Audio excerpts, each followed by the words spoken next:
अब बात करते हैं उन सेक्टर्स की जिन पर इन्वेस्टर्स की नजर रहना चाहिए। इस हफ्ते banking, capital goods and infrastructure, renewable energy and power sectors में रिलेटिवली पॉजिटिव मोमेंटम देखने को मिल सकता है। आईटी सेक्टर का परफॉर्मेंस अर्निंग्स अनाउंसमेंट्स और मैनेजमेंट कमेंट्री पर काफी हद तक निर्भर रह सकता है।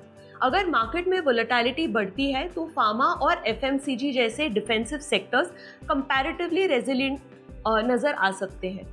मेटल्स, ऑटोमोबाइल और EV sectors global commodity prices, geopolitical developments और इन्वेस्टर सेंटिमेंट के चलते ज्यादा वॉलेटाइल रह सकते हैं। इन सेक्टर्स में डिसिप्लिन पोजीशन, साइजिंग और रिस्क मैनेजमेंट जरूरी रह सकता है। अब बात करते हैं करेंसी मार्केट की। इस हफ्ते मर्क्यूरी की स्थिति करेंसी मार्केट्स में वोलेटिलिटी और पॉलिसी ड्रिवन मूवमेंट्स का संकेत देती है। इकोनॉमिक डाटा रिलीजेस और जियोपॉलिटिकल डेवलपमेंट्स करेंसी पेयर्स में तेज इंट्राडे स्विंग्स ला सकते हैं। जुपिटर की एनर्जी ग्लोबल ट्रेड और कैपिटल फ्लोज को सपोर्ट करती नजर आती है, जिससे रिस्क सेंटिमेंट में धीरे धीरे सुधार देखने को मिल सकता है।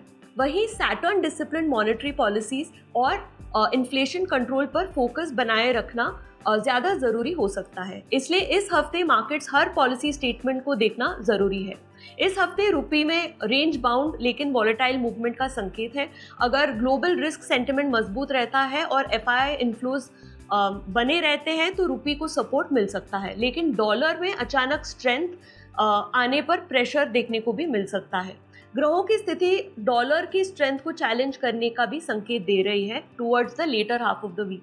यूरो में सिलेक्टिव स्ट्रेंथ का संकेत है, लेकिन इसका डायरेक्शन यूरोपियन इकोनॉमिक डाटा और ईसीबी के पॉलिसी सिग्नल्स पर काफी हद तक निर्भर रहेगा। एंड जापानीज येन में अगर ग्लोबल अनसर्टेनिटी सेंटिमेंट बढ़ता है तो ओवरऑल बाइंग इंटरेस्ट आपको देखने को मिल सकता है।